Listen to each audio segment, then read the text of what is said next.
Welcome back. This is part 2 of a 3-part video series that we are doing, all about creating interactive Google Slides using images that we create in Canva. What? I have been having so much fun with this. I do a lot of online classes. I make a lot of my own materials, and I'm excited for this one. So today we're getting into creating those Canva images that you then want to use on your interactive Google Slides. So if you missed the first part of this series, go back and check it out. It's all about creating your own background image and how to create that in Canva, get it into Google Slides. And this is the stuff that when you have interactive slides, you don't want it moving around. When you're dragging and dropping, you don't want the background dragging and dropping all over the place. You want it to stay put. So make sure you catch that first video so you know how to make your own images in Canva and then turn it into a background for your Google Slides. Today, we are jumping in and talking about how to make those other images that you're then going to incorporate in your interactive slides. Part 3, which is coming up next, is all about putting it all together to make a fun interactive activity in Google Slides. And this, we're kind of in the midst of something that I'm creating for one of my online novel studies that I do for Little House in the Big Woods. I typically just have a little quiz at the end. It's got some true false questions. And I got to looking at the true false questions. I thought, wouldn't it be more fun if we had kind of a drag and drop activity that we could all do together, where they can have, a true and a false basket, and they can tell me which statement goes in which basket. So it's not just fill in the worksheet.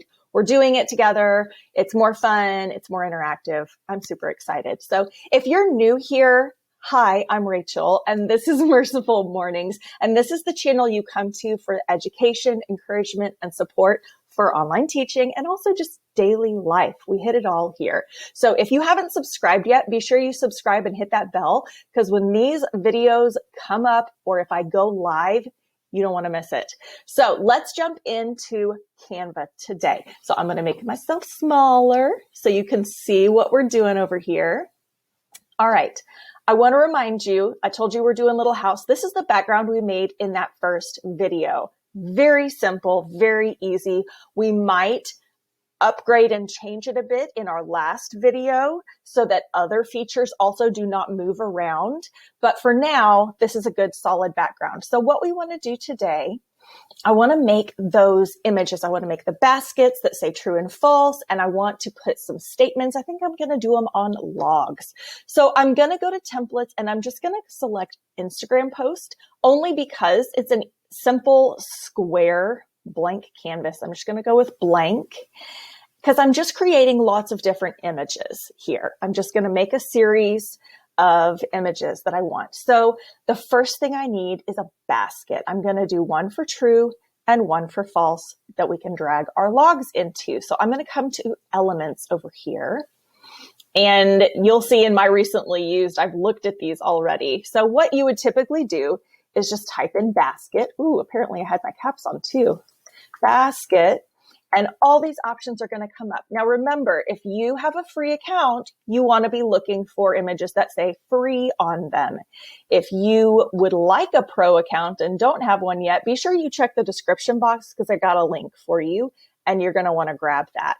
So check the description below, but I've got a pro account.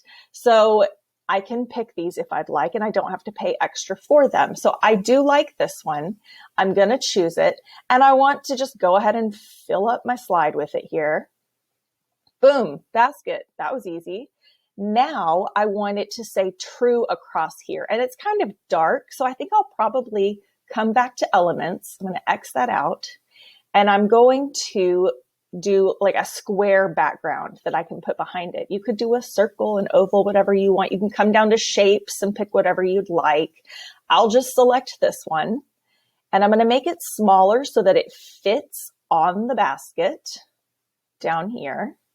A little bit more. Center it. There we go. I've got my square. Now you may not want it that color. You can tweak whatever you'd like.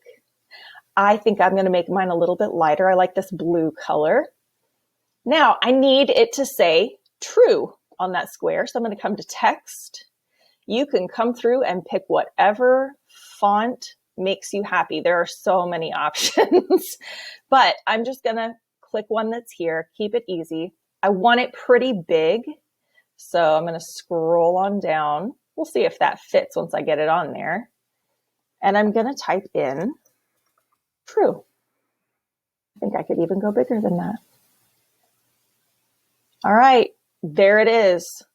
I just created a basket for my true statements. How easy was that? Now I need another one that says false on it, but there's this nice little feature right here that says duplicate page. So I'm going to click that. It's the exact same thing, but on this one, I'm going to change my text box to say false. I just made 2 baskets. How quick was that? So fast and easy.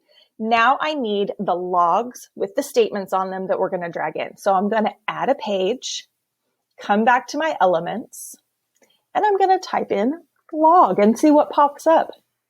Oh, these are lovely. Let's see, which log do I want? Oh, that's kind of a fun one with the little leaf on it there. Oh, I could get the actual word log. That's different, not what I was really going for. I think I'm going to go with this one. It is free, which is nice. So if you have the free account, this would be accessible to you. And again, I'm just going to go ahead and fill up my slide here. And also, again, I want my text to be visible on here. So I'm going to do another box. Just like that. And I could leave it brown so that it kind of goes with the log if I wanted to do that. Or you can do a different color. Maybe I want it to be white. That's kind of a grayish color. All right, and now I need my text. So let me show you a quick little hack that I've done. I had a Google Doc opened, and I went ahead and typed up some statements that I wanted in my true and false. So I've got these statements here in a Google Doc. So all I have to do is come highlight this first one, copy it, Control C, or you can right click and copy. Come back to what I'm making. I'm going to click text, add some text here. It'll definitely need to be bigger, but I'm not sure how big yet. Highlight that and paste. Control V, or you can right click and paste. I want to make sure it's gonna fit, but I want them to be able to read it as well. So I'll just tweak the size here until I know it's gonna fit in my text area and be legible.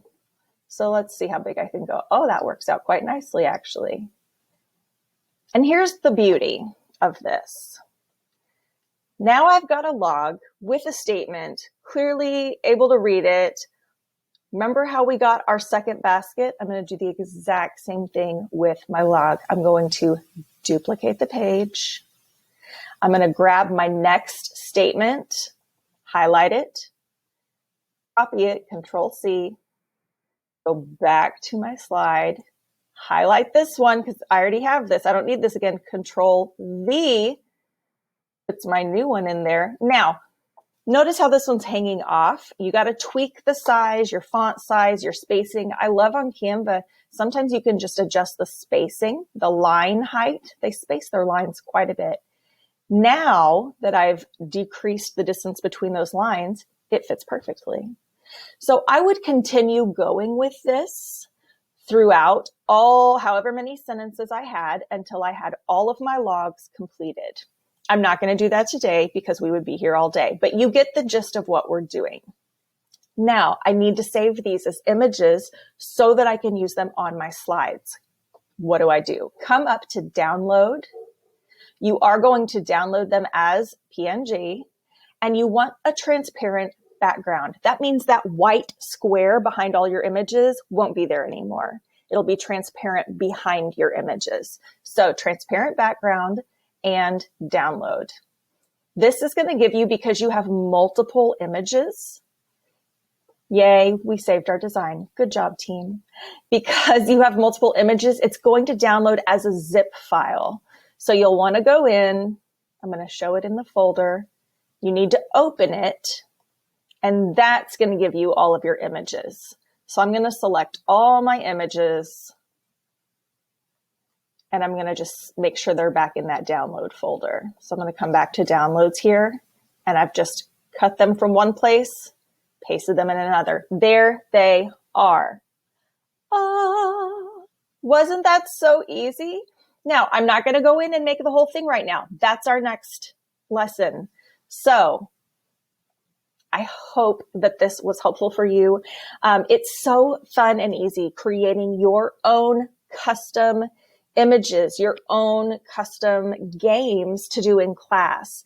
So I am 2/3 of the way done making my interactive game for this novel study. So when you are ready and when it's ready for you, you'll jump into the next video and see how we put it all together to create this game and how you can implement this in your classes.